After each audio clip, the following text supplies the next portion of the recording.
8 फरवरी का इंतखाब में जिस तरह जालसाजी हुई और नताइज 8 फरवरी के फॉर्म 45 के बजाय 9 और 10 फरवरी के फॉर्म 47 पर मुरतब किए गए और एमक्यूएम को जो बिल्कुल पिट चुकी है, रिजेक्टेड पार्टी है, मुस्तरद कर दिया कराची वालों ने, उसको मुसल्लत किया गया, तो उसमें हमने तो बहुत वाज़ेह तौर पर अपना मौक़िफ़ दिया था कि फॉर्म 45 जो ओरिजिनल है उसके मुताबिक तो एमक्यूएम किसी एक पोलिंग स्टेशन में भी नहीं जीती। 5,500 पोलिंग स्टेशन और 19,000 बूथ थे कराची में, एक पोलिंग स्टेशन भी नहीं जीत सकी एमक्यूएम। कुछ ये कि वो सीटें जीत जाते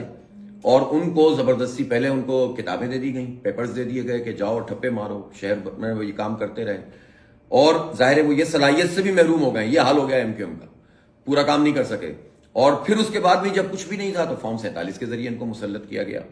अब जब मुस्तफा कमाल साहब का एतराफ़ जुर्म सामने आ गया और कामरान टेसूरी साहब जो गवर्नर हैं, और कामरान टेसूरी साहब का मामला यह है कि वो रियासत के नुमाइंदे हैं, महज हुकूमत के नुमाइंदे नहीं है। गवर्नर की पोजीशन रियासती पोजीशन होती है। और अगर उन्होंने ये बात कह दी है कि जो मैंडेट पिछली मरतबा था 7 सीटों वाला वो नहीं रहा, तो ये जरा हमें साइंस बता देते कि जब 7 सीटों वाला मैंडेट नहीं रहा तो 15 सीटें कैसे मिल गई, और फिर 2 हैदराबाद से भी मिल गई, और फिर इसी तरह 25 और सब मिला मिलू के 30-20 सीटें और फिर रिजर्व भी मिल गई।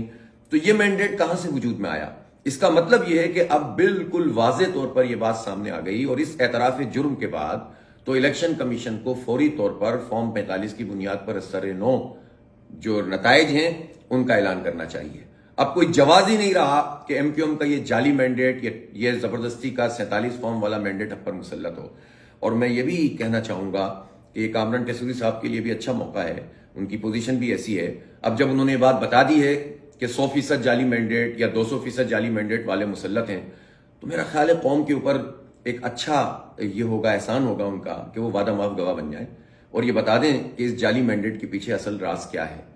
किसने ये नताइज मुरतब किए हैं, किस तरह से फॉर्म 47 की बुनियाद पर ये आए हैं, क्यों एमक्यूएम एक पिटी हुई, घिसी पिटी रिजेक्टेड पार्टी को मुसल्लत किया गया है, क्यों ये सब लोग भूल गए कि 35 साल इस शहर कराची में क्या होता रहा, और जब अवाम ने ऐसी पार्टी को मुस्तरद कर दिया तो इसको लाकर बैठाने का क्या मतलब था और ये अमल कैसे हुआ। इसकी वजाहत अगर वो करेंगे और वादा माफ गवाह बन जाएंगे तो हो सकता है कि आइंदा जमहूरियत इस तरह से पामाल ना हो, आइन को इस तरह तोड़ा ना जाए, जमहूरियत पे शबखून ना पड़े, अवाम की तौहीन ना हो। ये कराची वालों की तौहीन है कि एमक्यूएम की पिटी हुई पार्टी का मैंडेट हम पर मुसल्लत किया गया है।